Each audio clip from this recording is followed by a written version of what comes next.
Boa tarde, pessoas queridas. Queria pedir desculpa pelo atraso, nós tivemos questões técnicas.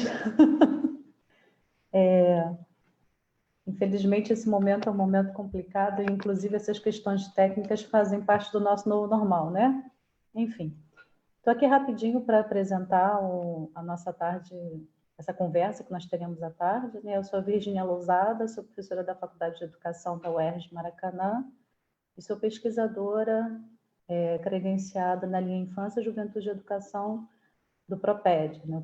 Um dos programas de pós-graduação em educação dessa referida universidade, tá?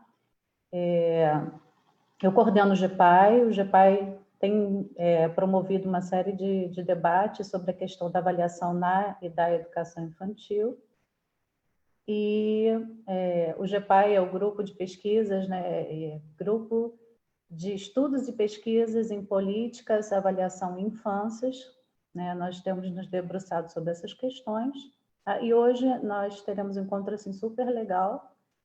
Eu vou passar a palavra para a Jordana, nossa velha conhecida. Ela esteve conosco na semana passada, né, no encontro que nós organizamos para conversar um pouco sobre as questões de avaliação na educação infantil, tá bom? E no final do encontro eu retorno para anunciar, nós teremos mais 2 encontros nas 2 próximas quartas-feiras, e aí eu falo um pouquinho sobre isso no final do encontro, tá bom? Mais uma vez eu peço desculpas pelo atraso, eu tenho certeza que será um debate super legal e que a gente vai aproveitar bastante, vai sair daqui muito incomodado e com mais questões para pensar e conversar. O objetivo é esse, tá bom? Um beijo para todo mundo, fiquem em casa e se cuidem. Boa tarde. Boa tarde, o meu nome é Jordana, como a Virgínia já me apresentou. E é um prazer estar aqui com vocês nessa tarde. Muito obrigada pelo convite, Virgínia. Eu faço parte do LEDUC, sou da FRJ, e hoje eu vou estar mediando o nosso debate. Quem vai estar com a gente debatendo e trazendo, né, as suas pesquisas para dialogar com a gente é a Marina Castro, que é professora da FEBEF, UERJ, que vai trazer um pouco do trabalho dela, né, da pesquisa dela de doutorado, que fala sobre os relatórios, né, na educação infantil. E também o nosso outro convidado é o Bruno Tovar, da Unirio, uma pessoa super engajada com a educação infantil, de uma militância em defesa da educação infantil, e que tem a sua pesquisa que dialoga com as políticas públicas, né, relacionadas à educação infantil. Então, hoje, nesse debate, a gente vai estar atacando 2 frentes, né, trazendo 2 olhares, né, que é a avaliação da educação infantil, né, que é relação às políticas, um olhar mais amplo da educação infantil, e a discussão da avaliação na educação infantil, né, que é a avaliação que acontece dentro da escola, feito pelo professor, essa relação, né, mais micro. Então, nesse diálogo, a gente vai estar conversando hoje sobre a avaliação da e na educação infantil. E agora eu vou passar a palavra para a nossa convidada, Marina Castro. Seja bem-vinda.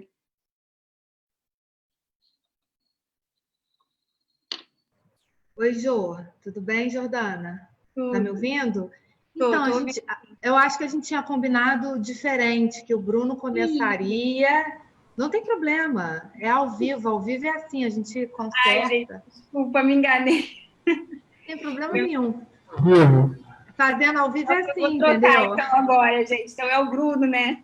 Quem vai começar é o Bruno. A gente já tinha combinado, desculpa, né? Me empolguei. Então, quem vai começar é o Bruno, que vai estar falando desse olhar mais amplo da educação infantil, falando um pouco das políticas, né? Da educação infantil e essa relação com a avaliação. Tá bom? Desculpa, gente. Pronto, vamos lá. Obrigado, Jordana. Antes de mais nada, é claro, gostaria de agradecer bastante o convite. É um prazer estar aqui com vocês. Lá na Unirio, a gente também participa de um grupo que é a Educação Infantil e Políticas Públicas. Nós vimos debatendo bastante as questões de avaliação e até como proposta desse encontro, a gente também trabalha as diferentes facetas da avaliação na educação infantil. É muito difícil a gente falar só qual é a avaliação ou uma possibilidade de avaliação. Por isso que eu gosto muito da gente sempre contextualizar esse da e na, né? Falar de avaliação na educação infantil, para mim, assim, é o maior prazer. Até porque eu acho que eu não faço outra coisa na minha vida a não ser pensar nesses assuntos, e não apenas porque eu faço doutorado com esse tema, que já seria motivo suficiente para eu não dormir pensando em outra coisa. Mas é porque eu acho que, geralmente, quando a gente está falando de avaliação, a gente está discutindo, em última instância, o que nós consideramos mais importante na educação infantil. E esse debate não é um debate fácil, principalmente nos momentos onde a gente está vivendo. Independente de questões políticas, que acho que é um capítulo à parte, mas discutir avaliação e discutir educação hoje no mundo é um dos principais temas, né? Sem querer puxar a sardinha para o nosso lado, que são as pessoas que trabalhamos com pesquisa nessa área, que nós trabalhamos profissionalmente nessa área com as crianças, a gente sabe que na educação tem sido depositado uma esperança muito grande de transformação social. E transformação social, econômica, a gente vê o mundo todo debatendo as questões em torno da educação. Que educação precisamos, que educação nós temos, que educação teremos daqui para frente. E é natural que cada vez mais um grupo maior de pessoas começam a entrar nesse debate de querer avaliar que educação é essa. Não apenas a questão não é só uma questão de prestação de contas, acho que a questão é também de confluência de interesse, até para definir assim, em que direção eu quero conduzir essa educação. E aqui no Brasil não é diferente. Tá? Talvez a nossa área de educação infantil tenha entrado em outro tempo nesse debate, por exemplo, quem trabalha com ensino fundamental, ensino médio, já vem discutindo as questões de avaliação com muito mais intensidade.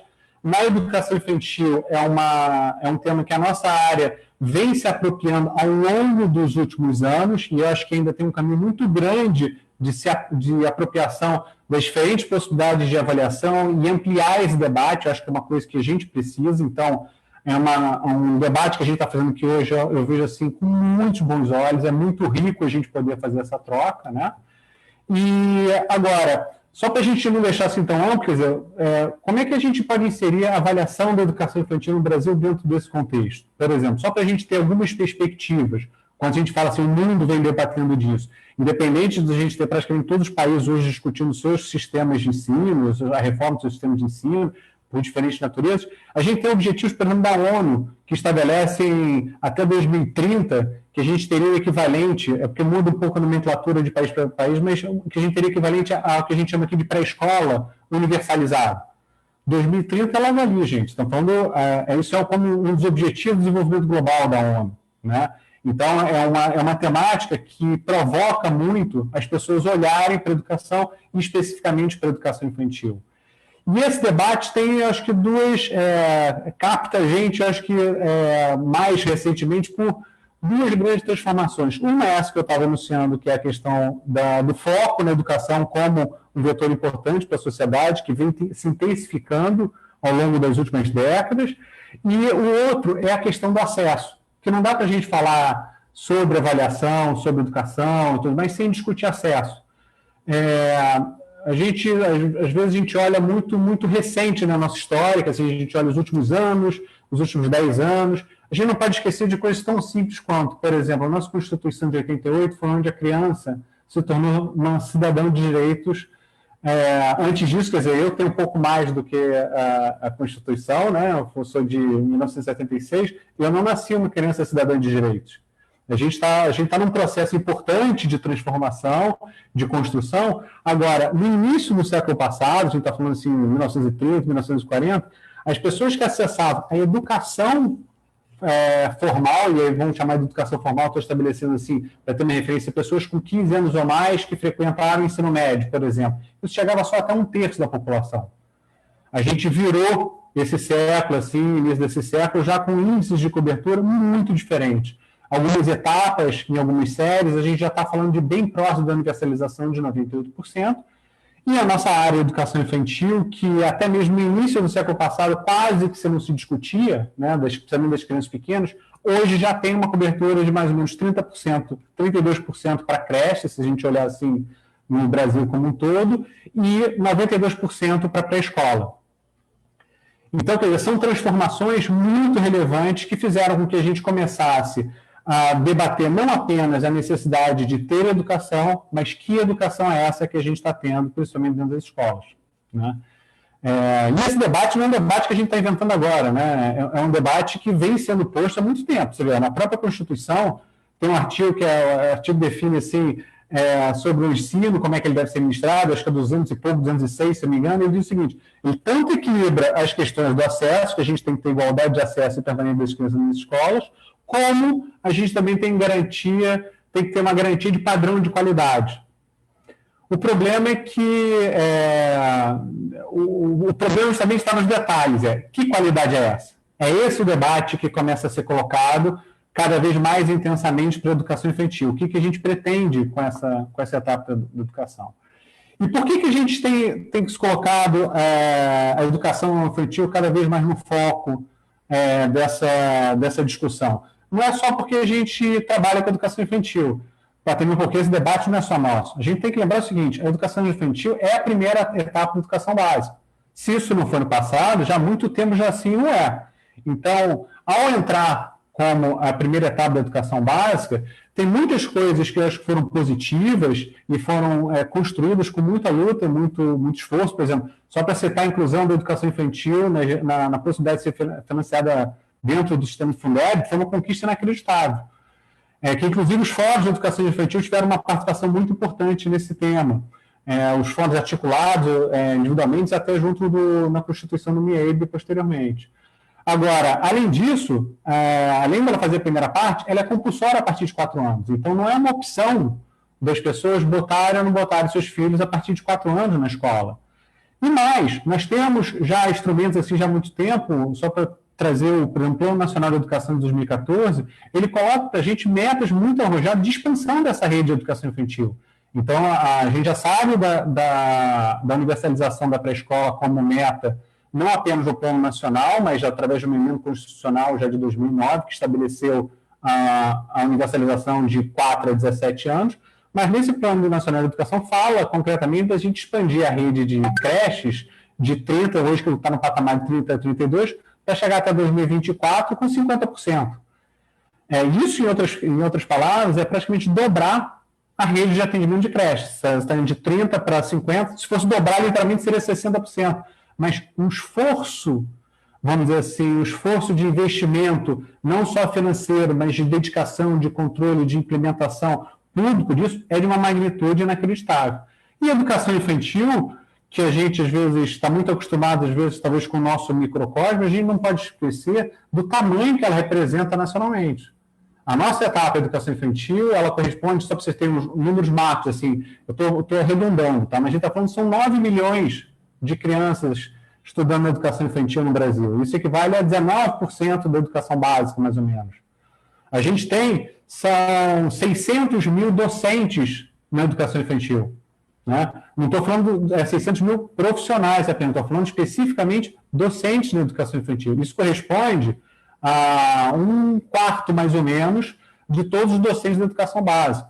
De estabelecimentos, então, que a educação infantil tem uma característica de ser oferecer de estabelecimentos menores, aí a gente está falando de muito mais, são mais de 110 mil estabelecimentos que atendem a educação infantil, que representam 2/3 de todos os estabelecimentos da educação básica. Essas questões começam a ser postas, e isso sem falar do que a gente já sabe vamos dizer assim, dos benefícios, ou das necessidades, ou da importância da educação infantil dentro do processo de desenvolvimento das crianças.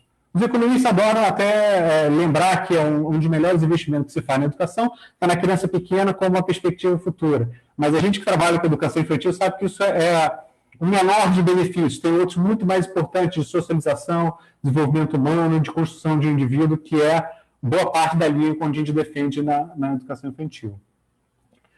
Bom, agora, tudo isso não é simples, né? Também quem imagina até que muitos de vocês trabalhem com avaliação da educação, e especificamente com a educação infantil, a gente está constantemente rodeado com vários instrumentos de avaliação. A gente está falando, por exemplo, só o Plano Nacional de Educação tem uma quantidade de indicadores enormes de acompanhamento do plano, e aí se desdobram todos os planos subnacionais.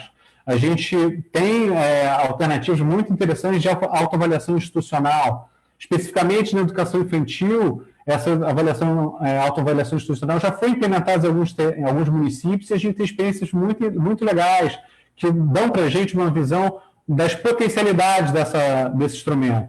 Além disso, nós temos os indicadores de qualidade que já foram propostos já há um certo tempo, que eu recomendo a leitura, é um material rico, e mais recentemente a gente tem visto uma enxurrada de escalas, de novos instrumentos internacionais, e para quem não sabe, pasmem, existe o projeto Baby PISA, que é uma iniciativa da OCDE de implementar uma avaliação semelhante, ou vamos dizer, nos moldes ou com uma cara semelhante ao PISA para as crianças pequenas, né? Agora, como é que a gente pensa nisso num país como o nosso? Como é que a gente estabelece esse debate num país como o nosso? É óbvio, tudo bem, somos de dimensões continentais, isso é fato, mas mais concretamente, nós somos 5.570 municípios. Nós temos 5.570 unidades municipais onde a gente implementa essa educação infantil, né? Sendo que metade desses municípios tem menos de 3.000 matrículas. Não estou falando matrículas de educação infantil, estou falando menos de 3.000 matrículas na rede. Isso equivale a como se fosse assim, no município inteiro, na metade dos municípios do Brasil inteiro, a gente tem mais ou menos 10 turmas por cada série, o que é muito pouco. No Rio de Janeiro, por exemplo, tudo bem, Rio de Janeiro, como São Paulo também, que são capitais grandes, tem uma rede enorme, se costuma ter isso em um estabelecimento só, atendendo a educação infantil até o ensino médio. Meus filhos estudam numa escola que tem 3.400 alunos matriculados, né, hoje. Então, essas complexidades trazem para a gente diferentes perspectivas que a gente não pode desagarrar delas, né? Eu vou aproveitar aqui um curso que eu participei ano passado na Amped, que foi com a Sandra Zac, a Cláudia Pimenta e também a Maria Luísa Flores, que elas estavam discutindo os instrumentos e questões inerentes à avaliação da educação infantil. E o que eu vou trazer de lá são o seguinte: eu me lembro que o debate que foi estabelecido por elas nesse minicurso trazia muitas questões a respeito da necessidade de acesso, insumos, processos e resultados, mas, acima de tudo, a perspectiva de que a gente avalia o que é mais importante ser avaliado, né? Por quê? Porque a gente precisa formular política, a gente precisa induzir ações, a gente tem que redirecionar essas ações, a gente tem que propor novas trajetórias, a gente tem que permitir que a gente faça escolhas baseadas em informações que nós temos. E tudo isso dialoga com o quê? Com uma determinada concepção de qualidade. Não é qualquer qualidade. Quando nós escolhemos determinados instrumentos ou quando nós avançamos numa determinada direção de avaliação, a gente não pode nunca esquecer que embutido ali, ou como pré-requisito disso, ou como o nosso principal referencial, está uma concepção de qualidade. E essa concepção de qualidade a gente nunca pode perder de vista, principalmente na educação infantil, que é uma área que está visualizando muitas entradas e muitos debates em torno da avaliação. Ela precisa ser coerente com as finalidades, propostas, características e práticas da nossa área de educação infantil. Então, essa espinha dorsal é uma coisa que a gente não pode perder o direcionamento. E tem várias maneiras de a gente avançar esse debate e organizar essa discussão. Pelo menos é uma forma que eu tenho me organizado a pensar isso. Por exemplo, eu gosto muito do trabalho que a gente até, nós aqui, Marina, a gente já conversou sobre isso, com o Joanã também em outra oportunidade, que é um trabalho que eu li do Luiz Carlos Freitas junto com outras pessoas, não é só dele o trabalho, né, é um livro, onde ele estabelece uma perspectiva que a gente teria, pelo menos, a abordagem dele, eu sei que tem outros, eu já li outros autores propondo outras coisas, mas eu gosto muito dessa possibilidade de análise, que nós temos pelo menos 3 níveis de avaliação. Né? O mais conhecido, vamos chamar que é o nível da sala onde estão se relacionando professores e crianças. Esse é o nível que a gente está mais acostumado, que a gente mais chama atenção. Mas articulado a ele, tão importante quanto ele, e eu acho que de maneira até mesmo estruturante, a gente tem outro nível que é do âmbito institucional, e aí quem é esse âmbito institucional? Vamos falar da escola, envolvendo a sua comunidade, as discussões dos projetos político-pedagógicos dessa escola e das questões inerentes daquele espaço. E existe um terceiro nível, que é o nível de rede, que tem essa diferenciação, para mim, tem uma abordagem metodológica que traz para mim algumas ferramentas que são o seguinte: nós estamos lidando com diferentes coisas para diferentes públicos, com diferentes atores, com diferentes leituras de resultados e com diferentes possibilidades de ação, de melhoria em cada um desses diferentes níveis.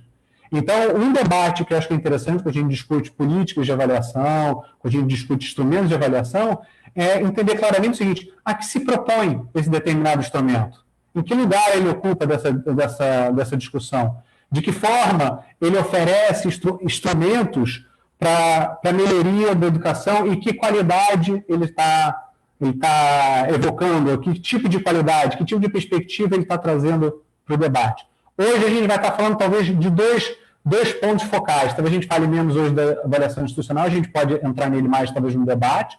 A Marina vai avançar talvez um pouco mais nas questões da sala de aula, da relação, e eu vou trazer uma perspectiva de rede, por exemplo, que é onde eu venho desenvolvendo meu trabalho de pesquisa, meu doutorado, e até a minha militância está muito próximo disso.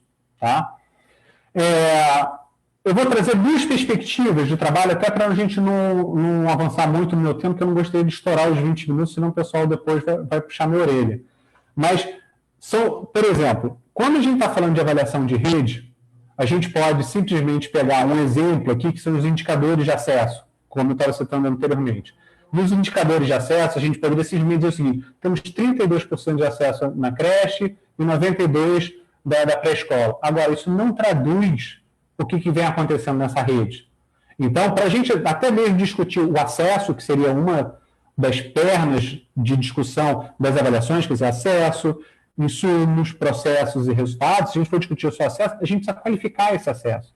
Então, eu me lembro muito bem um trabalho que foi feito recentemente, onde eu apresentei num dos fóruns que a gente participa de educação infantil, onde a gente decupou esse acesso em diferentes frentes. Então, a gente estava interessado em não saber apenas quantas crianças estavam ou não estavam. A gente estava interessado em saber o seguinte: as que estavam, elas estavam recebendo que tipo de oferta de serviços?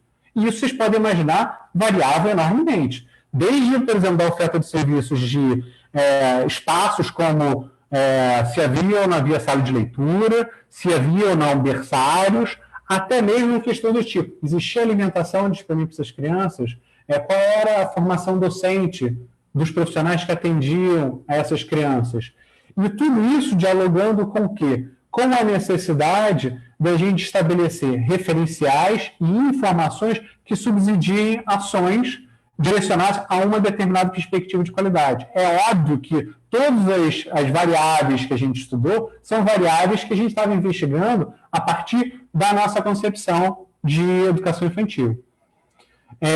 Já a título assim, de fechamento, depois a gente abrir o debate, tem uma outra perspectiva que depois eu posso entrar mais em detalhe, que é a perspectiva de avaliação, por exemplo, olhando as crianças. Eu fiz um trabalho na minha dissertação de mestrado, onde eu acompanhei 39 mil crianças que nasceram na cidade do Rio de Janeiro, desde a educação infantil até o ensino fundamental. Eu utilizei o Censo da Educação Básica para fazer essa marcação e acompanhar, e nessa trajetória, o que eu estava interessado era discutir, pelo olhar das crianças, como essas crianças estavam recebendo essa oferta educacional ao longo da sua trajetória. E, obviamente, você via aquelas crianças que sempre frequentavam escolas grandes, com muitas turmas e pouquíssimos profissionais disponíveis, que poderiam fazer muito bem um diálogo com crianças que tiveram, ao longo desses 8 anos, o oposto. Estudaram em escolas pequenas, com turmas menores e com muitos profissionais à disposição delas. Então, são diferentes perspectivas que ajudam a gente a estabelecer o debate na avaliação de rede. Eu vou deixar algumas coisas, inclusive, se vocês quiserem, a gente pode avançar para esse debate. Eu posso trazer até números específicos, caso vocês queiram, de cada uma dessas pesquisas, mas vamos avançar para eu também não estourar muito o nosso tempo. Então, gente, agora eu vou passar. Muito obrigada, Bruno. Excelente fala. A gente vai fazer assim, a gente vai fazer as perguntas no final, né? E agora a gente vai passar a fala para Marina. Agora sim, né, gente?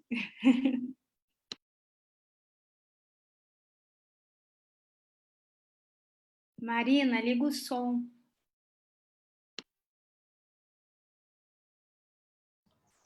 Foi?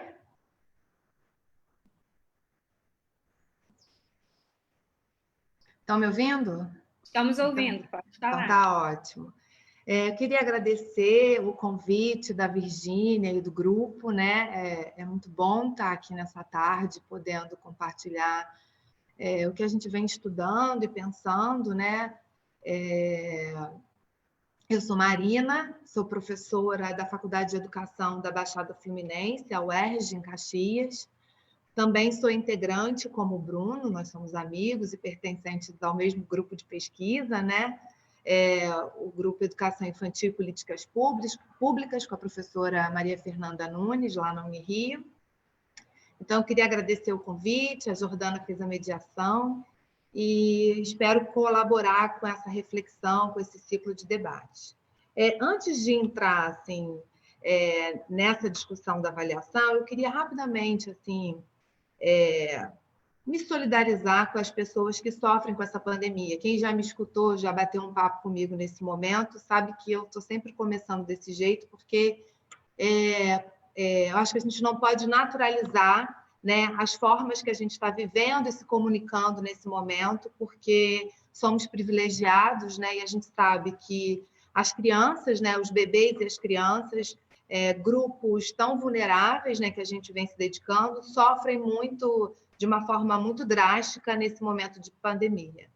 Então, a gente vive uma tragédia, né, onde as desigualdades sociais e os desafios históricos da educação infantil parecem se tornar ainda mais relevantes, mais evidentes, né?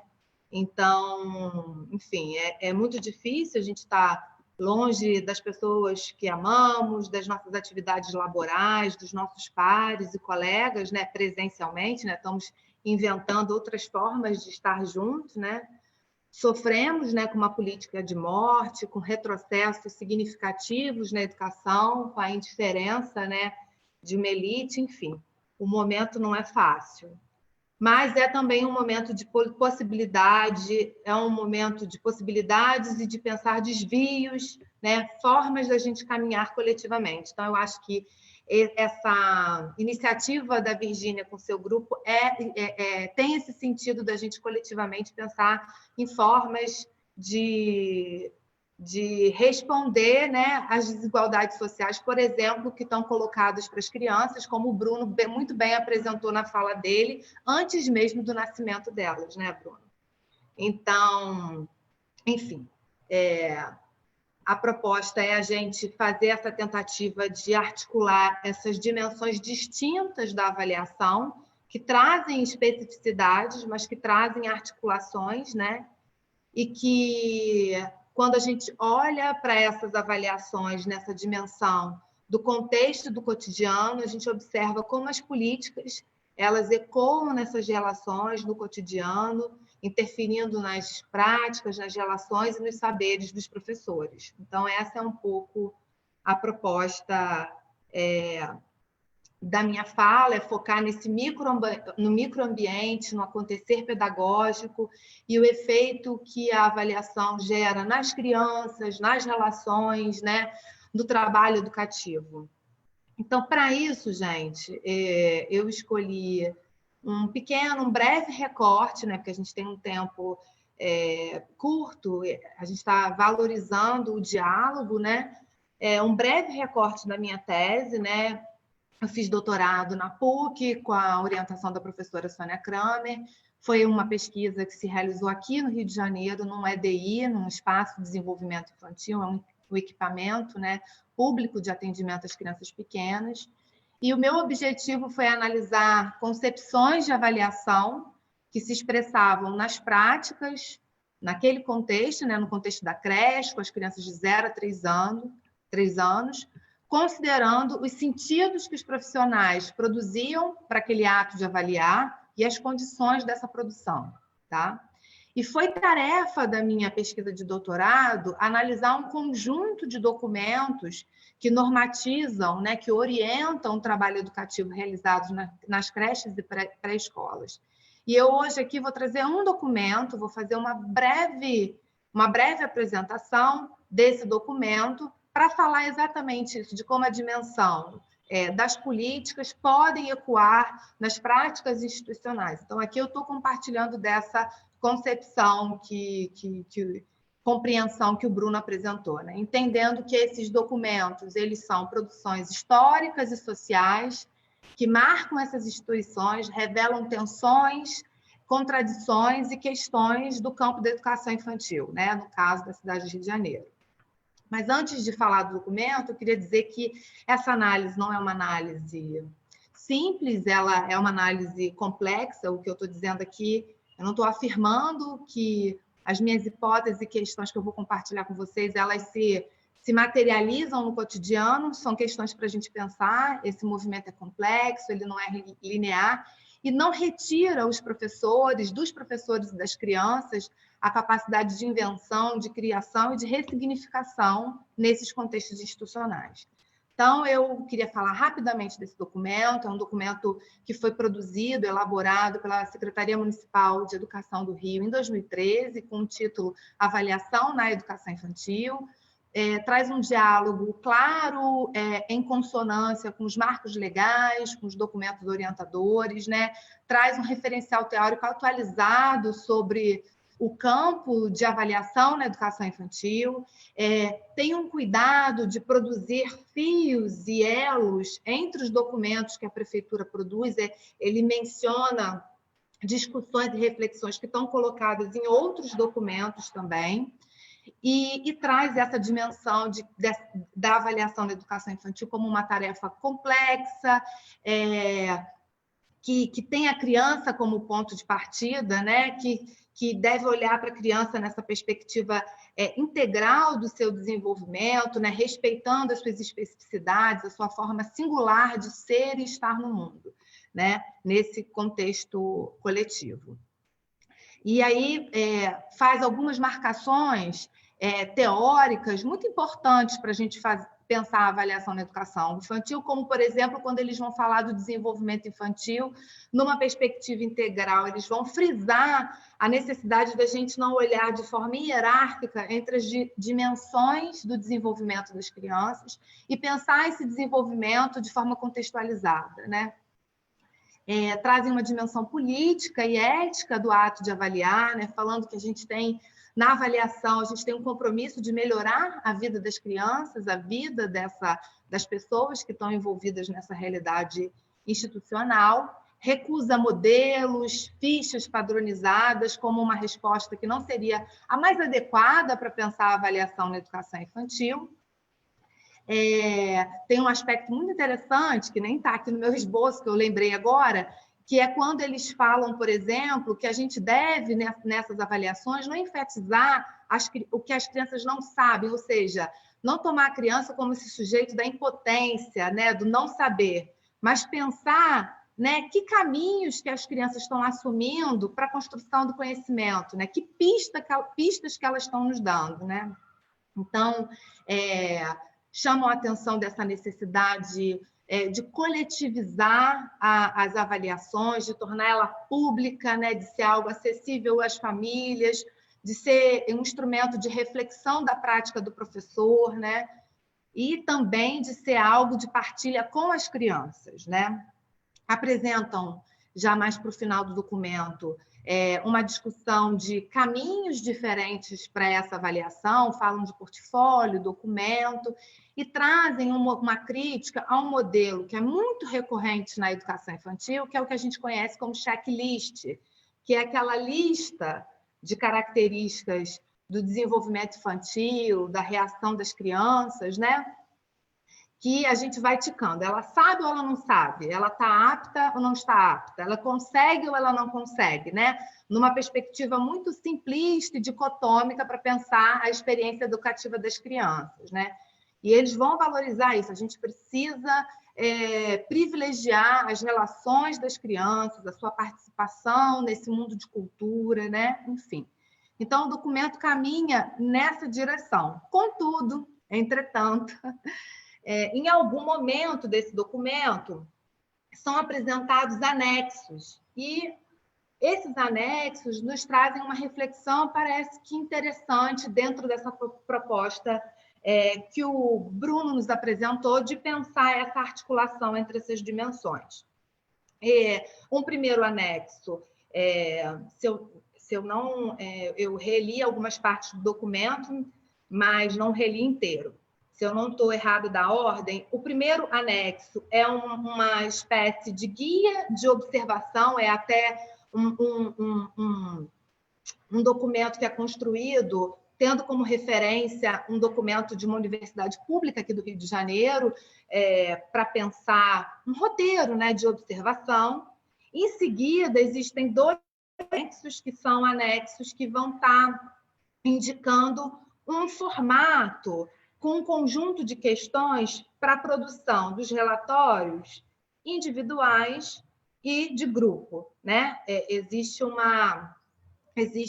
Existem 4 relatórios ao longo do ano, segundo esse documento, onde alguns favorecem observações, análises e reflexões do grupo, e outros numa perspectiva mais da criança, da sua caminhada, da sua trajetória. E aí, o anexo que vai falar do grupo, ele vai falar de características do grupo, a rotina, atividades preferidas, desafios encontrados, pontos positivos do grupo, indicações para o futuro, né? E no individual tem uma características do grupo, também fala de rotina, atividades preferidas, dificuldades. Tem um que é a criança, para falar de atividades, relações, desempenho, e um outro que vai tratar de conquistas e planos para o futuro, né? Tendo um pouco uma visão de organização por áreas do currículo, linguagem oral e escrita, matemática, ciências sociais e naturais, corpo e movimento, músicas, artes, indicações para o futuro, tem lá também, enfim.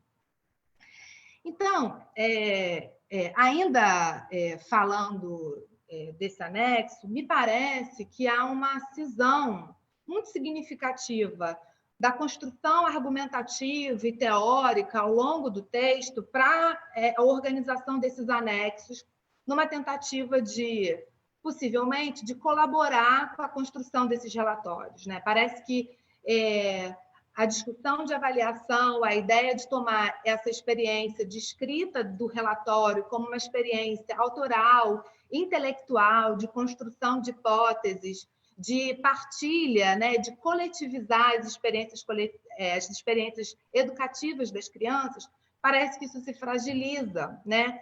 Quando o anexo toma um tom prescritivo e até monológico sobre a prática docente, né?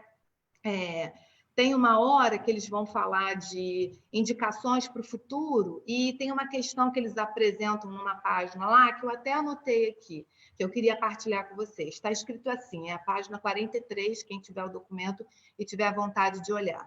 O que você pensa que seria importante continuar fazendo para que a criança mantenha ou acelere o seu ritmo de desenvolvimento e aprendizagem? O que você acha que os professores dos anos seguintes deveriam abordar com maior ênfase junto ao grupo ou junto a determinados indivíduos? Então, parece que aqui surge uma ideia que a gente vem lutando historicamente, que é essa ideia de estimulação, de aceleração, que conversa com uma lógica de desenvolvimento que não é a que eles apresentam ao longo dos argumentos com o referencial teórico que eles trazem. É um desenvolvimento que é linear, etapista, né? E acaba entrando em contradição. Enfim, eles também fazem, acho que, a menção ao AESC3, que foi uma experiência extremamente polêmica, experimentada em 2010. Eles afirmam que não é um instrumento para avaliação pedagógica, que ele não dá conta disso, contudo, eles acham que é um instrumento potente para o professor identificar, por exemplo, alguns aspectos que mereçam ser olhados pelos professores, porque esse instrumento ele é um instrumento da área da saúde, que olha para o desenvolvimento infantil, priorizando 5 dimensões: comunicação, coordenação motora ampla e fina, resolução de problemas e habilidades sociais e emocionais. Então, mesmo eles afirmando que não serve para o nosso, não é um instrumento potente para olhar o trabalho pedagógico, não parece ser um instrumento que também dialogue com a discussão do conteúdo, dos argumentos apresentados ao longo do texto.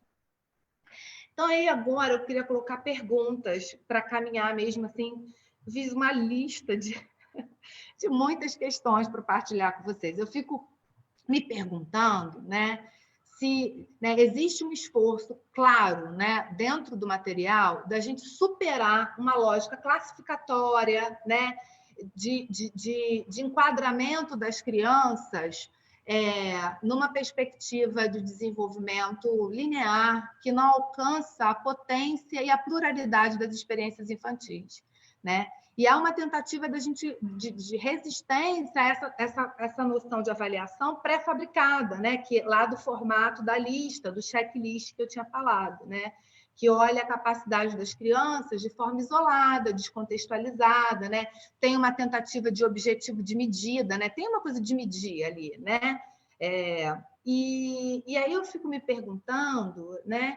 Se, ao apresentar esses modelos no anexo, né, eu preciso dizer que a instituição que eu pesquisei utiliza esses modelos apresentados no anexo como modelo de construção dos seus relatórios, né, na época, né, da pesquisa.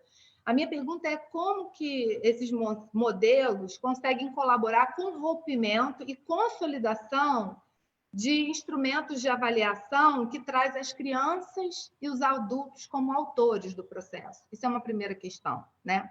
Será que esses modelos colaboram com a construção de relatórios que tomem um diálogo como princípio, né? Será que esse modelo permite a construção de um texto aberto que dê conta das singularidades dos sujeitos, né?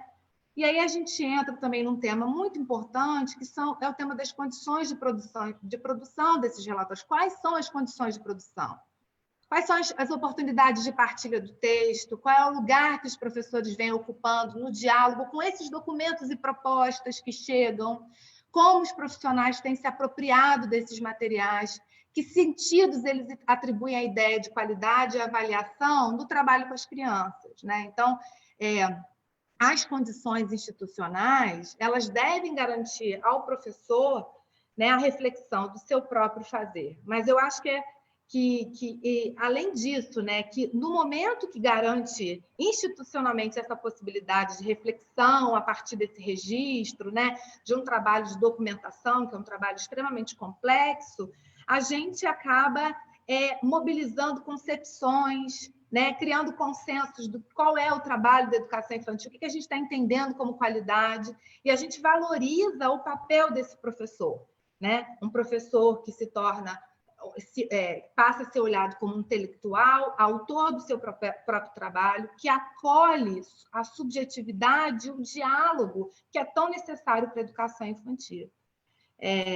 Escrever, gente, não é um ato simples, é difícil, expõe, né? A gente sabe disso quem está na academia, essa exigência, né? A gente, não sei se a gente pudesse escolher, se a gente escreveria tanto, pode ser que não, né? Escrever 25 relatórios, né? Primando por esse acompanhamento, por essa complexidade, por esse cuidado, por essa sensibilidade, né? Esse registro que possa permitir uma autorreflexão, uma aproximação das famílias, das próprias crianças, isso não é simples. Então, eu preciso dizer isso, já me encaminhando para o final, porque senão a gente pode achar que há uma certa... que eu esteja banalizando essa tarefa do professor. De fato, ela é extremamente complexa, né? Mas eu acho que eu tenho assumido esse momento de pandemia, né, que a gente tem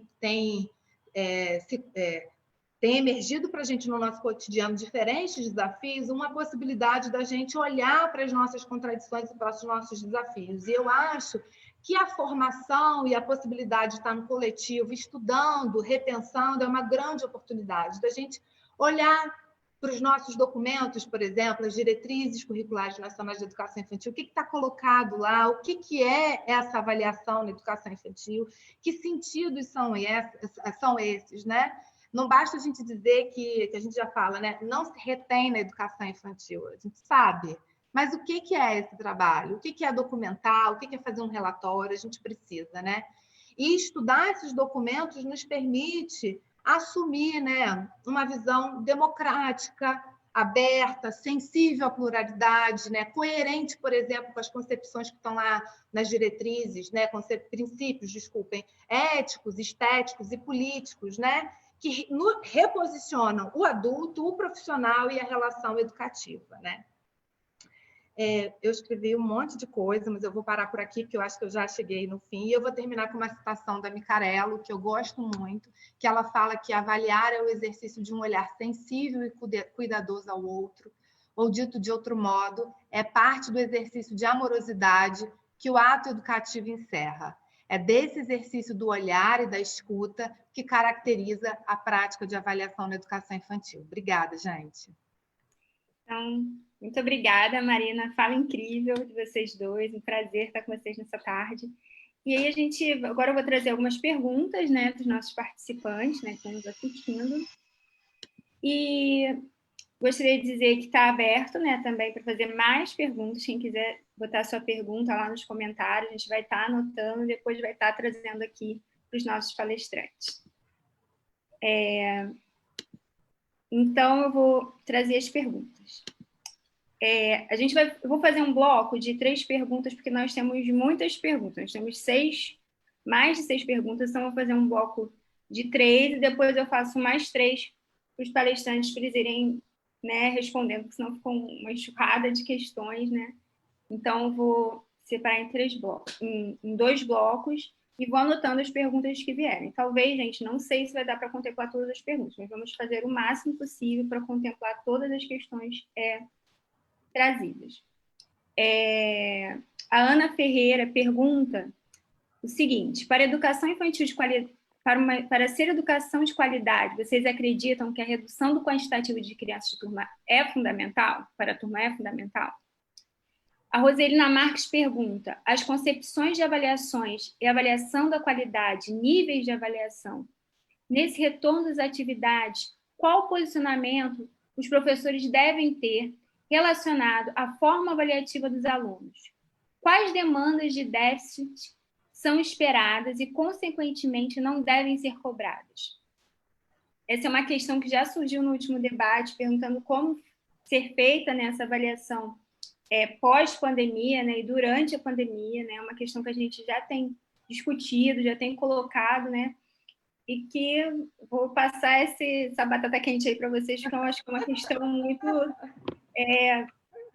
difícil, né, mas vamos estar pensando juntos, né, vocês vão estar respondendo, nós estamos todos pensando juntos.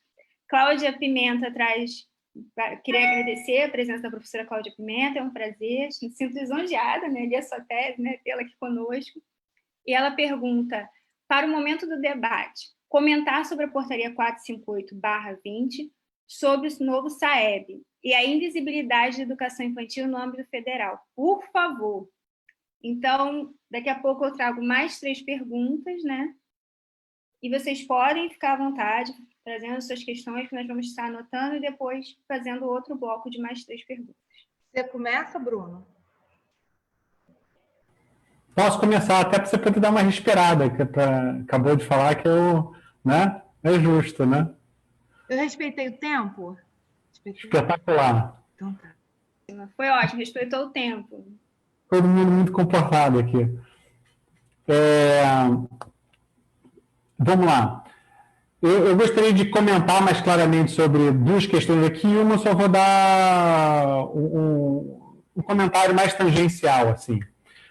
A primeira delas que eu registrei aqui foi o seguinte: foi a questão de número de alunos por professor, por profissional, por turma. Vamos chamar quantitativo de alunos, se isso importa para a educação infantil. Mas eu não tenho a menor dúvida.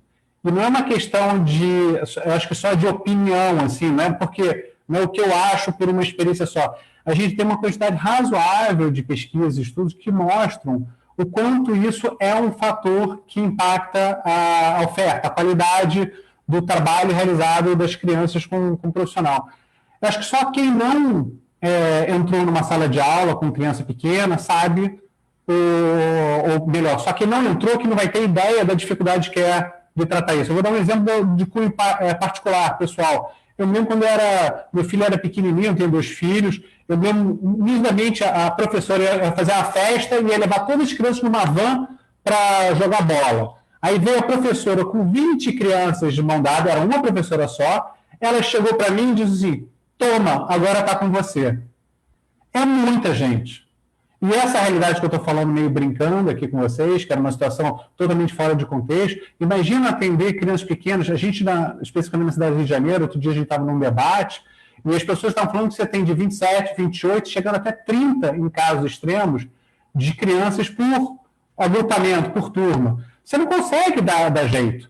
E aí, até em questões, por exemplo, o debate gerava em torno, inclusive, desse retorno, né, durante, pós ou intermitente dessa pandemia que a gente está vivenciando, e aí vou pegando o gancho do segundo comentário, que era o seguinte, você não consegue ter um grupo muito grande, até porque é o seguinte, quando você estiver trocando a fralda de um do outro já está pulando pela janela. E aí, quando for cuidar desse daqui, que está pulando pela janela, o outro já sujou a mão de novo. A gente está discutindo uma situação que é um momento atípico de pandemia, de dificuldade, entrando agora já no segundo comentário que foi feito, mas o que a gente está vendo, especialmente acho que na educação infantil, pelos fóruns que a gente vem participando e debatendo, é que tem externalizado problemas que nós já tínhamos antes da pandemia. Alguns problemas foram criados, não tem a menor dúvida. Agora, vários problemas que nós tínhamos anterior à pandemia vêm sendo externalizados gravemente. Um deles é essa quantidade de alunos por turma, por exemplo. A quantidade de crianças que a gente tem por agrupamento, hoje em dia, é muito mais alta do que a gente deveria ou poderia.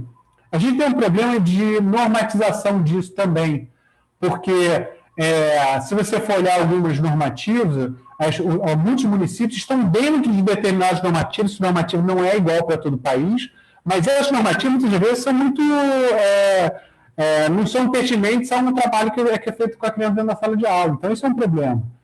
Falando com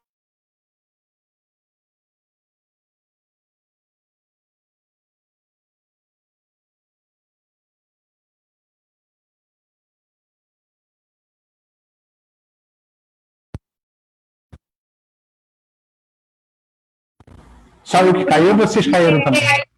Só você que caiu. Aí falou pandemia, corta na hora, não tem jeito. Você falou que a pandemia trouxe luz aos problemas da educação infantil, aí pá, caiu. Corta na hora, desculpa, gente, perdão por ter cortado. Mas só para concluir assim, o raciocínio, os problemas que a gente vem visualizando na discussão durante esse período que a gente está vivenciando de pandemia na educação infantil são problemas, muitas vezes, que já eram pré-existentes, né? Esse retorno, vou deixar até para a Mariana falar um pouquinho mais sobre o que esperar desse retorno, mas uma coisa que eu gostaria de adiantar, também por vários debates que eu tenho participado, é que a primeira coisa, eu acho que passa pelo acolhimento. Muito antes mesmo da gente estar discutindo o que essas crianças, qualquer outro déficit que pode ter acontecido nesse período, porque acho que o maior déficit que elas podem ter tido é a falta de relação com aquela comunidade que ela estava acostumada na escola ou que ela estaria se adaptando, e esse retorno não vai ser fácil, principalmente para as crianças pequenas. Eu me lembro de uma pesquisadora relatando o retorno das aulas na França, acho que era na França, onde a criança olhava para a professora estava de máscara, e a criança começou a chorar porque criança pequena, ela se identificava ela fazia a leitura do rosto da professora. E depois, quando ela entendeu que aquela pessoa de máscara era a professora, aí mesmo que ela começou a chorar muito. Ela não estava entendendo o que estava acontecendo ali. Então, isso é um aspecto para a gente depois avançar um pouquinho no debate.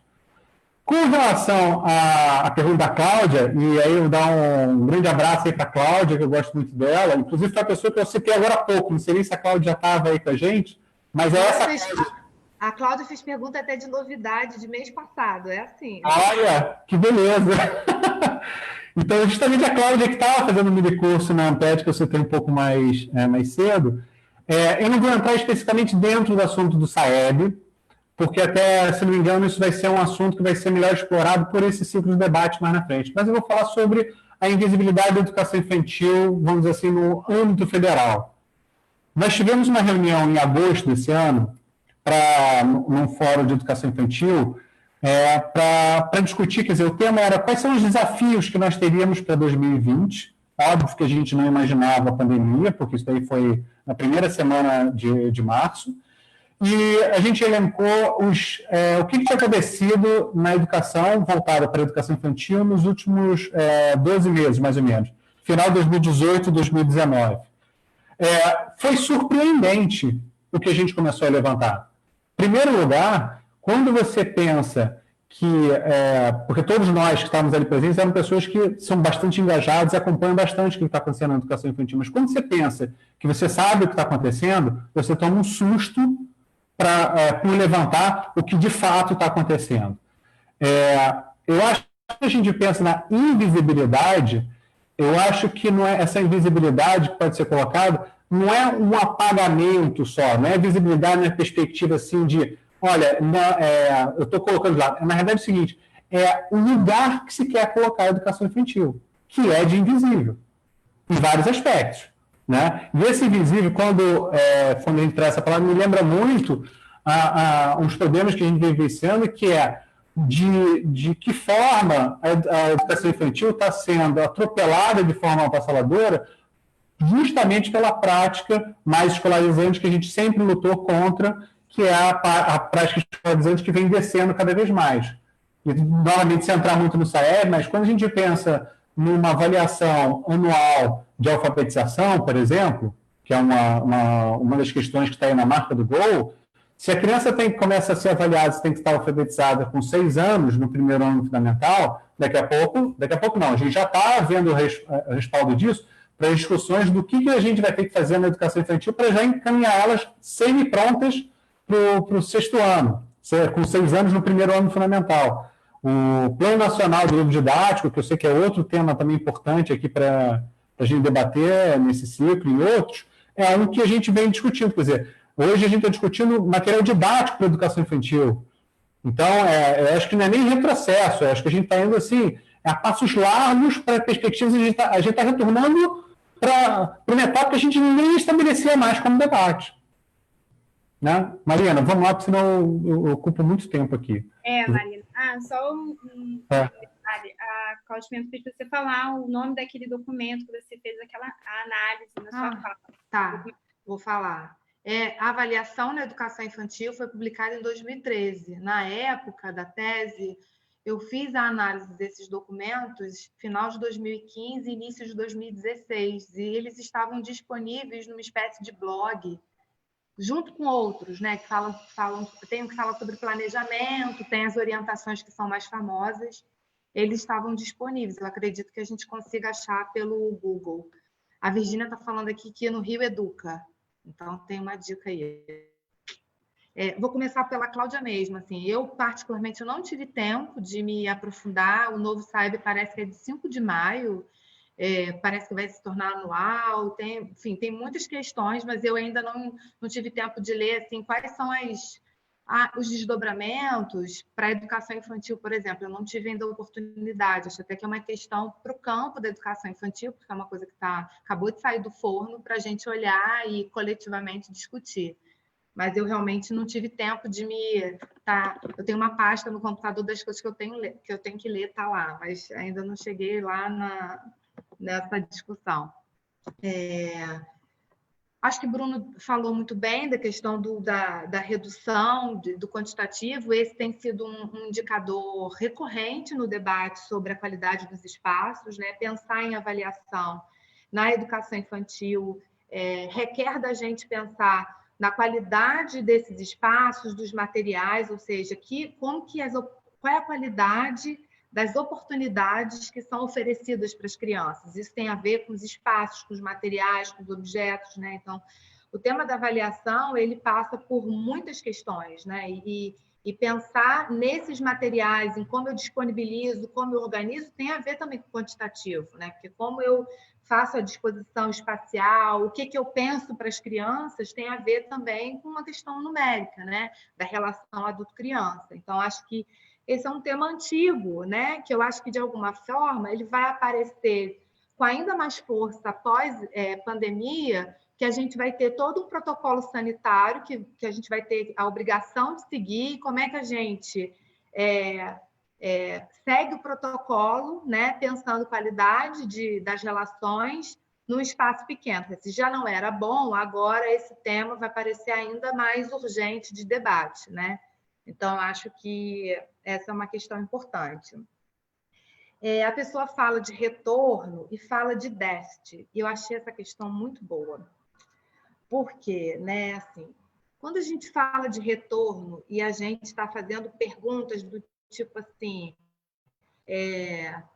o que faltou para as crianças, né? Se elas se ausentaram da escola, né? Da creche, da pré-escola, então faltaram conteúdos, elementos. Eu não sei se a pessoa usou déficit nesse sentido, tá? Mas eu estou interpretando aqui desse jeito, né? Se a pessoa está entendendo que a ausência da escola está nesse sentido, quer dizer, ela perdeu algum conteúdo, a gente precisa, mais uma vez, né, rever o que a gente está entendendo de educação infantil, qual é o trabalho da educação infantil, o que é pedagógico na educação infantil, né? Então, assim, não dá para a gente falar desse retorno sem levar em consideração as diferentes formas que as crianças experimentaram essa pandemia, né? As crianças de classe média experimentaram essa pandemia com seus pais em casa, alguns disponíveis para brincar e para investir em relações, outros não, porque assoberbados de trabalho.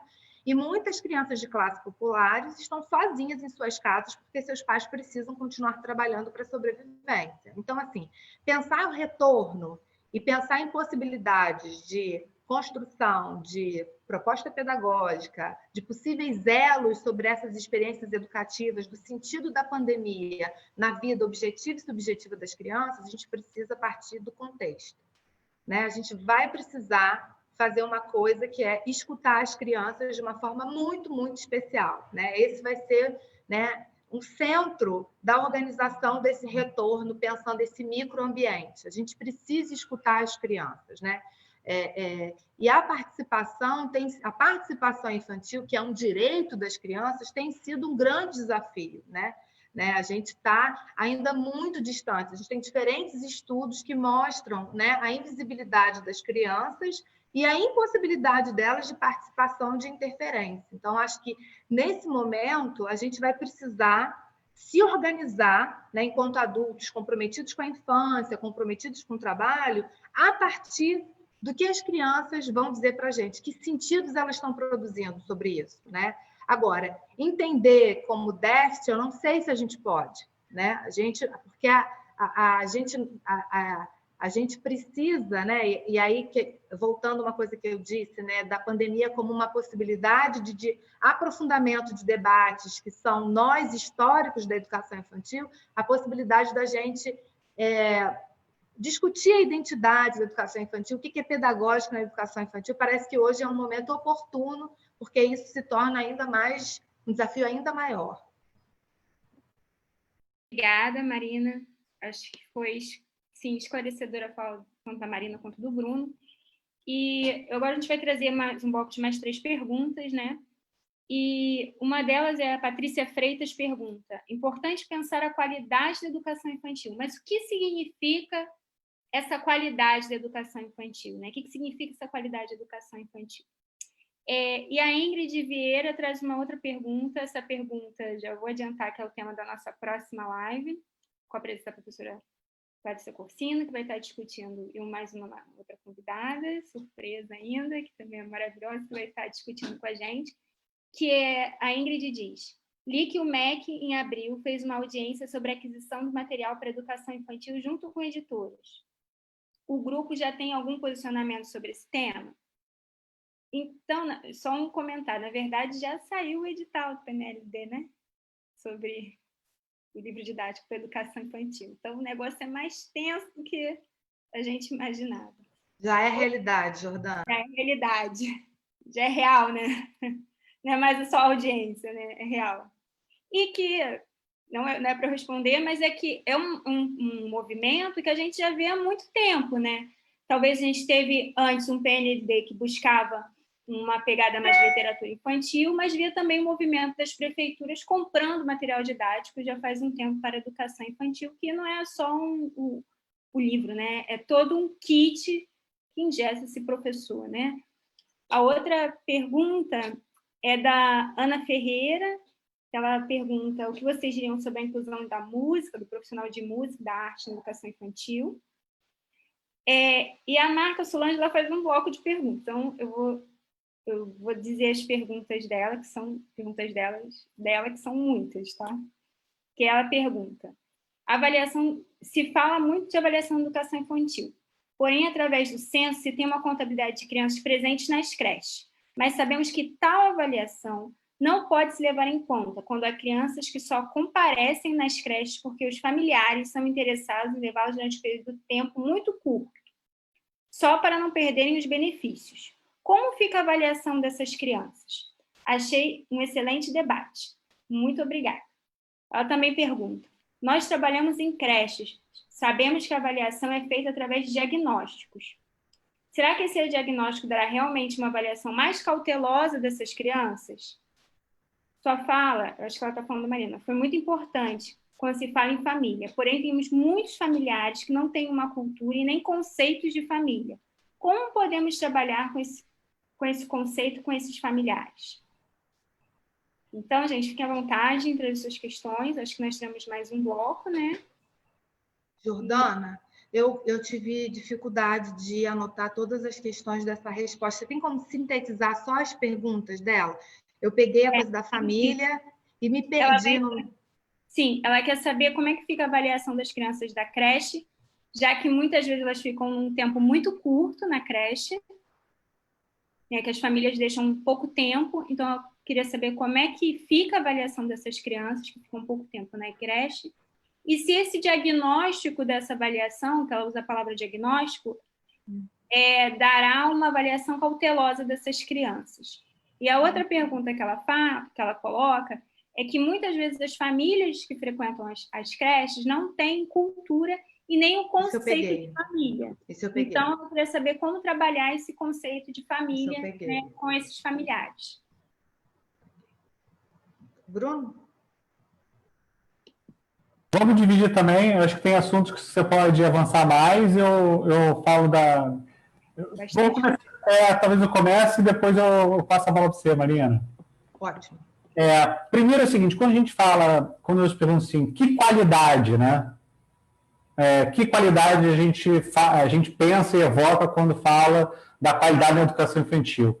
É óbvio que vamos dizer assim, o tema de qualidade não é um tema universal, certo e seguro para todo mundo. Eu acho que a gente tem diferentes perspectivas de qualidade. Eu gosto muito da ideia de que essa qualidade ela precisa ser negociada, né? A Marina trouxe a questão da Micaela. Eu acho que o pessoal da Itália que vem desenvolvendo um trabalho bem legal nessa perspectiva da qualidade negociada, desse debate, e eu acho que esses são, digamos assim, os enquadros para a gente começar a falar sobre a qualidade na educação infantil. Entretanto, a gente não pode perder a perspectiva de que, especificamente aqui no Brasil, e vamos colocar pelo menos até 2016, eu poderia falar com mais tranquilidade, só por acaso até 2016, nós tínhamos já uma construção que ainda está em vigor de uma determinada perspectiva de qualidade. O que eu quero dizer com isso? Então, apesar da qualidade ela ter várias possibilidades e ela precisa ser negociada, ela é muito impactada pelas pessoas que estão fazendo essa leitura de qualidade. Então, cada um que tem a sua lente, ele vai fazer a sua leitura diferente dessas perspectivas de qualidade. Aqui no Brasil, a gente tem uma perspectiva muito clara do que é a qualidade na educação infantil. Quando a gente fala dos diretrizes curriculares nacionais para a educação infantil, quando a gente fala da construção dos documentos referenciais para a educação infantil, quando a gente avança nos indicadores de qualidade para a educação infantil, nós temos documentos que falam do direito, quer dizer, uma creche, o atendimento à creche que respeita o direito das crianças pequenas. Eu estou citando diversos documentos que foram consolidados a partir de um movimento grande de negociação. Esses documentos não foram, na forma em que eles foram elaborados, eles não foram uma normativa apenas, eles foram uma construção a partir de diversos debates e que consolidou uma perspectiva de educação aqui no Brasil. O que eu estou falando sobre isso? Por exemplo, a gente citou, a criança não é só cidadã de direitos, isso no aspecto legal. A gente acredita que a criança aqui no país, ela não só ela é portadora de cultura, na perspectiva de que ela vem de uma cultura, ela está inserida numa cultura, como ela também produz essa cultura ao mesmo tempo. A gente acredita que a prática na educação infantil tem que ser uma prática que tenha como eixo central da sua proposta a criança. Então, por exemplo, quando a gente fala, e aí pegando já o gancho até para falar um pouquinho do material didático, qual é um dos principais problemas do material didático no debate da educação infantil, por exemplo? A característica inerente do material didático é trazer um conhecimento já pronto. E esse conhecimento para a criança, eu acho que esse conhecimento para vários aspectos, mas vamos dizer, dentro da educação infantil, esse conhecimento ele não pode chegar pronto, até mesmo porque ele precisa ser ressignificado pelaquela relação ali com a criança. Então, são várias perspectivas que nós temos de qualidade aqui no Brasil que elas já foram construídas a partir de determinados referenciais. Qual é o problema? Esses documentos que eu estou citando, eles são documentos orientativos, e eu recomendo que quem não ter acesso, que leia, que baixe. Muitos deles ainda estão lá no próprio portal do MEC como referencial, mas hoje eles estão em risco, porque a gente tem visto e debatido outras perspectivas de qualidade. E nesse momento eu não estou nem entrando no mérito sobre o que eu acho que deve ser feito ou qual é a perspectiva que seja mais importante. Agora, em todas as normativas e toda a construção, tanto na parte legal, mas principalmente no campo da educação infantil, nós não temos dúvida de quais são nossas perspectivas de qualidade. Elas foram, inclusive, materializadas a partir de diversos documentos e diversos posicionamentos. E aí eu vou trazer também a possibilidade de fazer um comentário sobre a inclusão da música, né? Vamos falar de inclusão de música, arte, expressão corporal, e aí vai. Eu entendo perfeitamente quando a gente questiona esse tipo de coisa, mas eu gostaria só de trazer um estranhamento para quando a gente tem que parar e perguntar qual é o lugar da inclusão musical na educação infantil. Isso não deveria ser uma questão, isso deveria ser inerente às expressões dentro da educação infantil. Né? Imagina, criança, quais são as múltiplas linguagens? A gente vai falar do que com a criança? Como é que ela se expressa? É com o corpo? É com o movimento? Então, eu acho que eu entendo quando a gente formula essa questão, e é importante formular, porque eu acho que a gente está exposto a uma situação onde essas questões precisam ser trazidas, é importante sim esse debate, mas a gente não pode deixar de estranhar o porquê que a gente está fazendo esse questionamento. Porque a música, como a arte, como a expressão corporal, outras manifestações lúdicas deveriam ser inerentes da educação infantil, porque a gente está lidando com criança, gente. Então, isso não é desassociável, não é possível desassociar.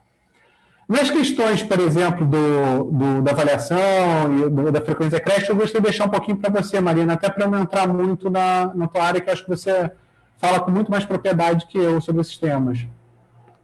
Posso. Tá.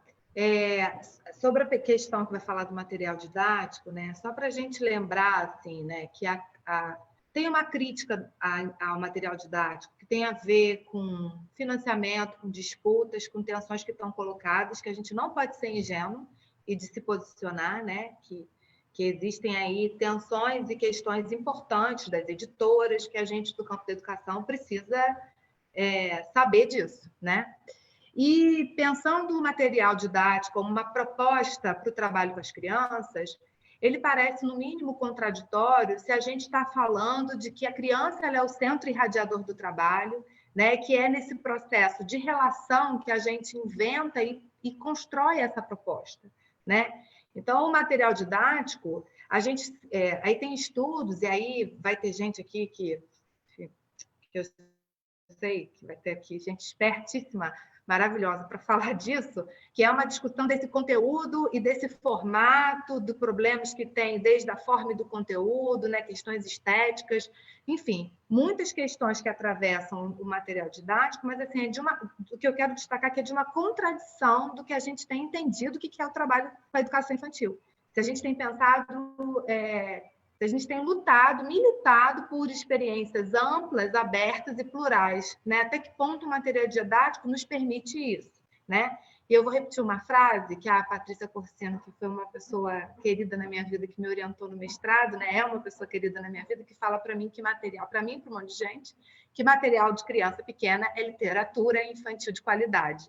Então, assim, se a gente puder fazer uma camisa e andar por aí com isso, a gente podia fazer esse movimento, né, de andar, né? Que material para criança é livro de literatura e de qualidade, tá? Família, né? Eu acho que esse é um desafio, essa atenção para a gente pensar as relações com a família, é um desafio histórico da educação infantil. Essa relação tem assumido um contorno muito tenso, né? Onde de muitos embates, né? E de pouca possibilidade de construção da ideia de comunidade e até do exercício da gestão democrática nas creches e pré-escolas, né?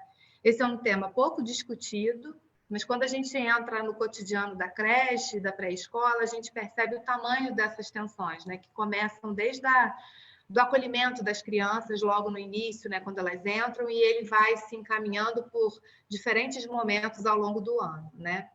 E a gente tem, né? Eu e a Fernanda, a gente escreveu um texto que vai sair agora numa revista, que a gente discutiu, a gente analisou entrevistas que a gente fez com gestores públicos, e uma das categorias que emergiram das entrevistas foi o tema da relação com as famílias.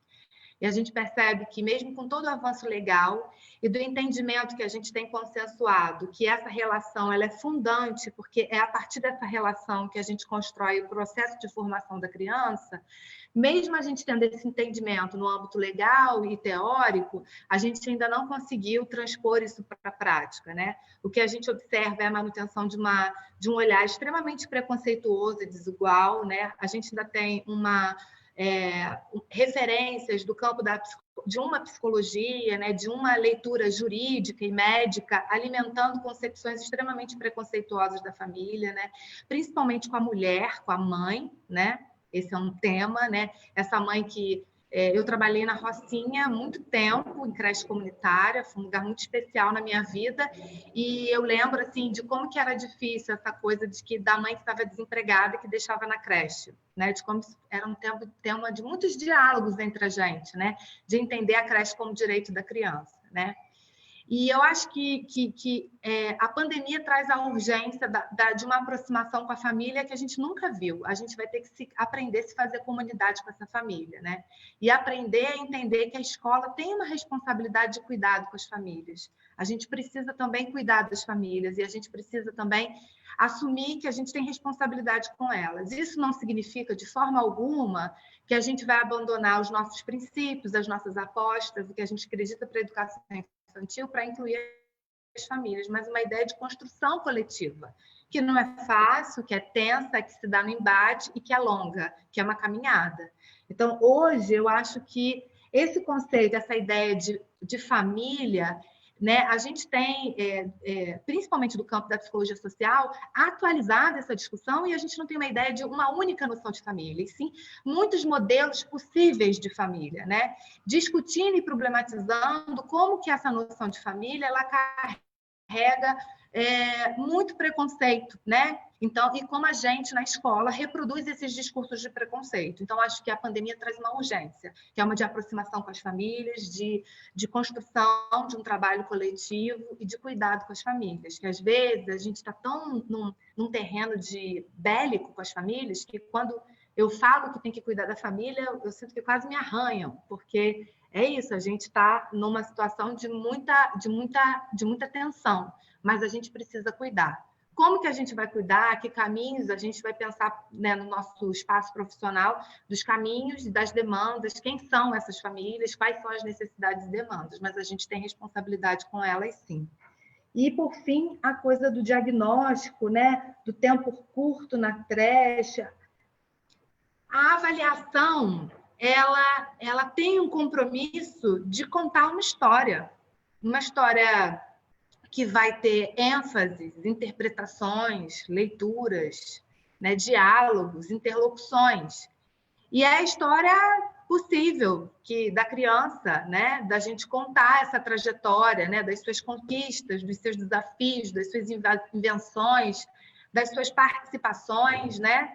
Então, independente, né, do que a gente está entendendo, que aí é uma outra discussão, né, que, enfim, como é que as crianças muito pequenas, isso é uma discussão também que acontece, né, como é que a gente, o que a gente exige, né, essa é uma discussão que está aparecendo muito agora, com a coisa do reposição de dias letivos, né, repõe dia letivo na educação infantil, na creche, os bebês de 7 meses vão ter que, então, sua caderneta aqui está mostrando que você tem tantos dias para repor de atividades. Então, assim, eu ironizei, mas é um pouco para a gente pensar, né, que a avaliação ela tem uma proposta de falar de relações, de contar uma história, né, de trazer reflexões, de pensar o trabalho educativo coletivamente, de indicar coisas para a família, né, de partilhar essas de publicizar, é um compromisso ético e político, independente de como tem sido a passagem dessa criança. Ela esteve lá e ela é nossa responsabilidade, então a gente vai com ela,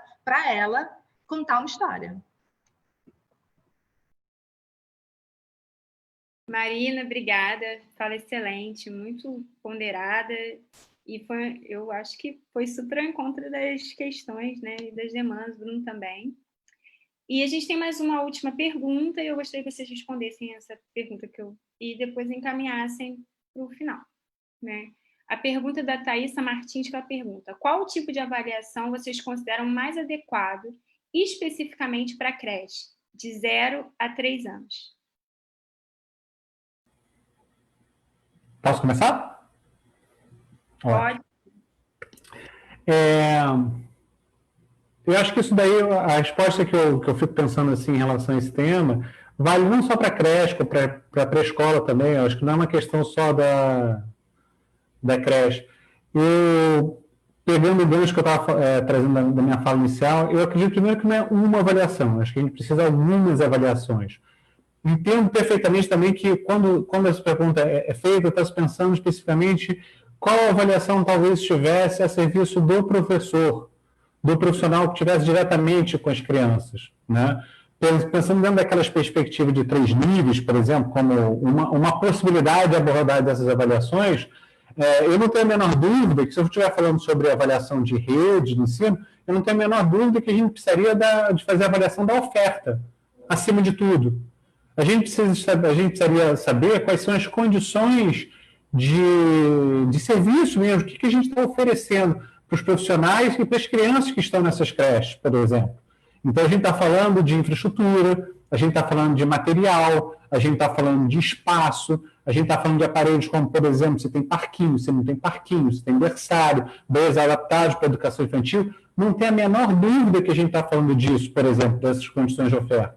Não, mas esses insumos também relacionados por exemplo, a utilização deles. Então, eles tendo e se estão sendo devidamente utilizados. Se tem material de literatura de qualidade para essas crianças, para ouvir história dos professores durante o período. Então, eu não teria a menor dúvida no primeiro momento que seria a avaliação, por exemplo, pegando esse escopo, seria a avaliação da oferta. E essa avaliação da oferta, nós temos algumas propostas, nenhuma ainda é colocada em prática, mas nós já tivemos algumas propostas de sistematização desse trabalho. Inclusive que quase chegou a fazer parte, mas depois foi um decreto que foi revogado, mas que seria exatamente a gente seguir na direção de avaliar a oferta de serviços de educação infantil. E aí eu acho que serve tanto para creche quanto para pré-escolas. O que muda são as especificidades e as necessidades de cada uma dessas etapas. O segundo, se eu fosse tratar do nível institucional, eu não tenho a menor dúvida, eu tenho uma ferramenta que é fantástica, inclusive, que pode ser trabalhado e discutido. A autoavaliação institucional, por exemplo, é uma ferramenta que você pode utilizar para, por exemplo, eu me lembro agora do município de São Paulo, só para citar um exemplo, porque teve mais de um município que utilizou essa prática, onde ele utilizou a autoavaliação. Os indicadores de qualidade foram adaptados para São Paulo, onde eles tiveram necessidade de adaptar, se não me engano, uns 2 ou 3 indicadores, e fizeram uma autoavaliação utilizando a metodologia para avaliar todas as escolas da rede pública de educação infantil do município de São Paulo. Foi um trabalho enorme de 4 anos, a gente tem literatura para isso, a gente tem pessoas que tiveram a prática e documentaram esse trabalho, que é uma prática muito interessante. Na avaliação dando sala de aula do professor, eu juro que eu não vou entrar no pitaco porque a Mariana me mata aqui, porque porque eu sei que é uma área que ela tem um pouco mais de especialidade do que eu. Mas eu gostaria de lembrar o seguinte, a gente tem algumas possibilidades de fazer essa avaliação. A gente conhece a ferramenta do portfólio, já existem algumas escalas adaptadas, algumas concepções de educação infantil que dialogam com uma perspectiva de qualidade de educação que a gente defende aqui no Brasil, mas eu acho que tem um fator crucial aqui para a gente discutir esse tipo de avaliação que é feita em sala de aula. Mais atento que o instrumento, porque os instrumentos a gente tem até algumas possibilidades e acho que a gente poderia conviver tranquilamente com mais de um instrumento na rede, por exemplo, em função de particularidade. Mas a principal coisa é o seguinte, esse instrumento ele visa a apoiar, sustentar e contribuir para o trabalho com a criança em relação com o professor. Esses instrumentos eles não têm uso e não funcionam como uma perspectiva de utilizar como subsídios, por exemplo, para dar informações para a rede sobre desempenho na creche, ou como sobre aquisição de conhecimento. Qualquer coisa que vocês vejam nessa direção vai estar dissonante com uma proposta de educação infantil que é defendida aqui no Brasil, por exemplo. Né? E, só para também não deixar de agradecer novamente a oportunidade, porque eu sei que a gente está para o fechamento aqui. Eu acho fantástica a possibilidade de a gente ter espaços como esse para debate. Um espaço de debate não é um espaço mandatório que tem só uma única visão. Eu acho legal a gente ampliar o debate, trazer pessoas, colocar contrapontos.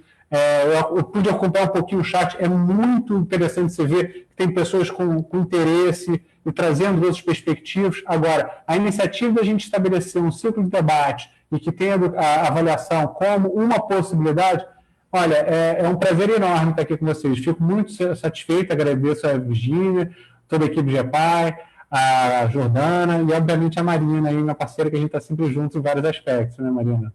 Vários trabalhos. Obrigado. Marina, por favor. Então, assim, como o Bruno falou, eu vou focar mais nessa ideia do microambiente, das relações desse cotidiano, né? E é importante a gente dizer que, independente da creche ou da pré-escola, o caminho que eu vou escolher, que eu vou eleger para realizar essa avaliação, tem a ver também com o que eu quero olhar. A avaliação tem ênfases, né? Então, assim, não necessariamente o relatório é a proposta mais adequada para tudo, né? Se eu quero falar de coisas, por exemplo, da relação das crianças com a arte, de repente eu fazer isso com as crianças a partir das produções delas, isso vai ser muito mais potente, vai indicar muito mais reflexões, né? Possibilidades outras usando isso. Então, assim, a gente tem muitas coisas, né? Fotografias, portfólio, como o Bruno falou, né? Essa ideia da documentação como uma atividade complexa, né? que tem muitos compromissos, o compromisso de explicitar qual é o compromisso da educação infantil daquela instituição, o compromisso com as crianças, né? O que está se entendendo como trabalho educativo com as crianças, né? Pensar, ter pistas importantes para rever o trabalho do professor, para ver o lugar que esse adulto tem ocupado nessas relações com a criança, com os objetos, com o conhecimento. Então, muito mais do que a gente definir, porque assim, o que eu tentei, assim, é muito difícil, né?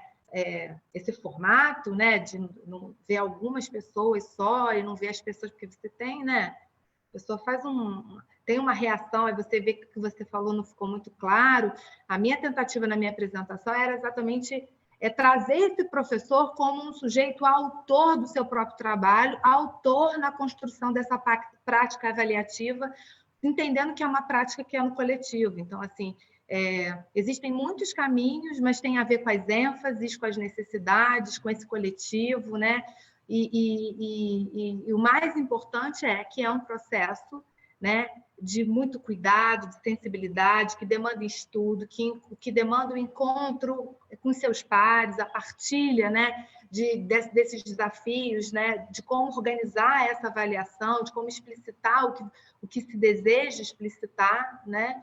Então, é muito mais nesse sentido de trazer esse professor como autor dessa prática avaliativa, um professor intelectual que se compromete política e eticamente com esse ato de avaliar as crianças pequenas, respeitando as suas singularidades, as suas formas singulares de ser e estar no mundo, né?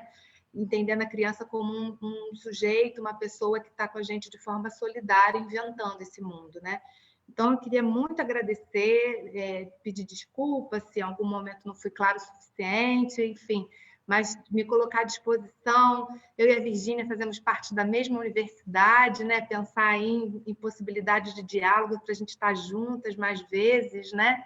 Você lá na FEBEF, já fica aqui um convite, se a gente um dia voltar, né, Virgínia? A gente poder se encontrar, né, lá na FEBEF, para você, enfim, levar seu grupo, tá? Agradeço ao Bruno, parceiro, amigo, partilhar essa mesa, a Jo também, que é uma pessoa muito antiga, de viagens, de congresso, né? Obrigada, Virgínia, o grupo. Obrigada, gente. Então, gostaria de agradecer, né, vocês por terem aceitado esse convite, muito especial estar com vocês, Marina principalmente. O Bruno é uma nova amizade que a gente vem construindo desde da BAV, mas a Marina eu já conheço há muito tempo, de viagens, muitas aventuras, grupo de pesquisa, enfim. Então, foi um grande prazer também compartilhar com a Virgínia, que também é uma pessoa que tem se aproximado, a gente tem feito essa parceria, praticamente uma parceria interinstitucional, né, porque o FRJ e o ERJ, né, pensando nesse ciclo de debate, que vai ter continuidade. E, a partir da fala do Bruno, eu queria propor um desafio, né, aproveitar que a Cláudia Pimenta está ouvindo a gente, e outros pesquisadores também da área de educação infantil, que é pensar uma rede, né, de educação, uma rede de discussão da avaliação em educação infantil, que eu acho que é fundamental a gente, enquanto pesquisadores da área de educação infantil, estudiosos da educação infantil, especialistas em educação infantil, está ocupando esse espaço, porque nós sabemos que cada vez mais, né, esse espaço tem sido ocupado, e é ocupado, infelizmente, por pessoas de outras áreas, né, que estão estudando ou a medicina, ou a economia, ou enfim, mas nós precisamos, né, enquanto estudiosos de educação infantil, aqueles que conhecem, que estão na militância, que estão envolvidos, né, com esse processo, está nos unindo, né, e nos fortalecendo e ocupando os espaços, né, da avaliação, trazendo as discussões de educação infantil. Eu queria até aproveitar para dizer que ano passado eu estive na BAV, junto com o Bruno, e foi muito bom ver vários pesquisadores da educação infantil lá, ocupando esse espaço juntos, como a Rita Coelho, a professora Catarina Moro, a Fernanda Nunes, a professora Cláudia Pimenta, a Sandra Zac, e foi muito bom, e que nós estejamos cada vez mais ocupando esses espaços e estando juntos, né? E lança esse desafio da gente estar criando uma rede de discussão de educação infantil e avaliação. Obrigada por vocês terem aceitado o convite e pela parceria com a Virgínia, que tem sido uma ótima parceira. Obrigada. Bem, não sei se vocês estão me vendo, eu estou acompanhando aqui pelo celular, acho que vocês não estão me vendo, né? Já está aparecendo? Tá. Então, olha só, em primeiro lugar, eu queria agradecer a vocês, né? Eu escrevi aqui no chat, né? Porque eu estou acompanhando aqui a discussão, que eu estou absolutamente apaixonado por vocês. Né? Espero, Marina, eu já topei. Eu costumo sempre eu começo a minha fala dizendo que eu sou da UERJ Maracanã, porque eu acho importante a gente, né? Esse processo de desinvisibilizar, né? O UERJ não é só o campus de Maracanã, né? Então, em todos os espaços, em todos os lugares, eu sempre falo, sou professora da Faculdade de Educação da UERJ Maracanã. Então, pode me chamar, eu tenho vários amigos lá na FEBEF, inclusive, já fui lá, já tive banca lá, pode me chamar, a gente vai com toda certeza, tá? Eu queria falar que foi muito interessante como nesse debate de hoje apareceram os próximos debates, né? Que são, né, na próxima quarta-feira, no dia 10, a inclusão da educação infantil no PNLD, né, nós já temos confirmado a presença da Patrícia Cursino, ainda estamos fechando a segunda convidada, estamos muito entusiasmados, será uma live muito legal, tá? E para o dia 17, nós já temos confirmadas as pessoas que irão participar, são a professora Sandra Zac, da USP, e a professora Maria Tereza Esteban. Eu farei a mediação, aí de maneira bem interessada, porque a minha pesquisa recente tem sido a inclusão da educação infantil no SAEB, que é o Sistema de Avaliação da Educação Básica. Então, aí eu assumi para mim mesmo, porque eu sou muito interessada nesse assunto, né? É um assunto que tem me mobilizado nesse momento. Aí eu ia brincar com a Cláudia, né? Cláudia são as nossas orientadoras, né? Acho que será um debate também bem legal, já falei com as duas já confirmaram, por isso que eu estou citando nominalmente aqui, tá? Mas isso será no dia 17, estão sendo os dos próximos capítulos, agora a gente está querendo fechar e organizar a inclusão, né, da questão do material estruturado, né, para a educação infantil, também é uma questão muito cara para mim, eu venho acompanhando desde a minha tese, né? E eu estava até comentando antes da gente começar o debate, como eu já vinha anunciando isso lá em 2015, quando eu defendi, e eu fico muito triste de ter razão. É aquele momento assim que a gente tem razão, mas a gente fica muito chateado, né? Eu preferia realmente que o contexto fosse outro, né? Enfim, então quero agradecer a vocês, tá? Aí eu só queria fazer um comentário. Eu fiquei quietinha aqui, mas tinha uma coisinha só que eu queria falar. Porque é feio, né? Vocês estão comentando super bem, mas é porque eu não me aguento. Que é o seguinte, né? Quando essa pergunta sobre a questão da música tem muito a ver com esse momento da inclusão aí do material didático estruturado na questão da educação infantil, a valorização da linguagem escrita, né? Enquanto a gente tem toda uma defesa das diferentes linguagens, de como isso é importante para o trabalho pedagógico e como investir apenas na linguagem escrita empobrece a potência desse trabalho pedagógico, né? Então, é legal que isso compareça, porque, mais uma vez, fica diante da gente essa disputa de sentidos, né? Do que a gente considera um trabalho pedagógico de qualidade na educação infantil, né? Então, eu não queria deixar de comentar isso, porque acho que isso é muito claro, né? Tem muitas pessoas que defendem, acham que é uma educação de qualidade, e você, inclusive, tem um termo muito doido, né? Pré-alfabetizar, né? Isso também denuncia as concepções. A Marina fez uma cara aqui, mas é porque denunciam as concepções, inclusive de alfabetização que as pessoas têm, né? Então, a gente tem muito estudo, tem muito debate pela frente, tá? Eu estou adorando esse momento, queria mais uma vez agradecer a todo mundo e deixar aqui o convite para o dia 10 e para o dia 17, tá bom? Então, muito bom estar com vocês essa tarde aqui, tá, gente? E Breno, por favor, tira uma foto nossa, né? A foto oficial aqui, para a gente colocar nas redes sociais, por favor. Deixa eu fazer uma cara boa aqui. Breno, você está ouvindo, meu amor? Eu sempre falo do Breno, porque o Breno, gente, tadinho, ele ficou estressadíssimo tentando resolver as coisas, mas eu sem o Breno não seria nada, eu confesso. Já falei isso da última vez, eu vou falar todos os encontros. Breno, você está por aí?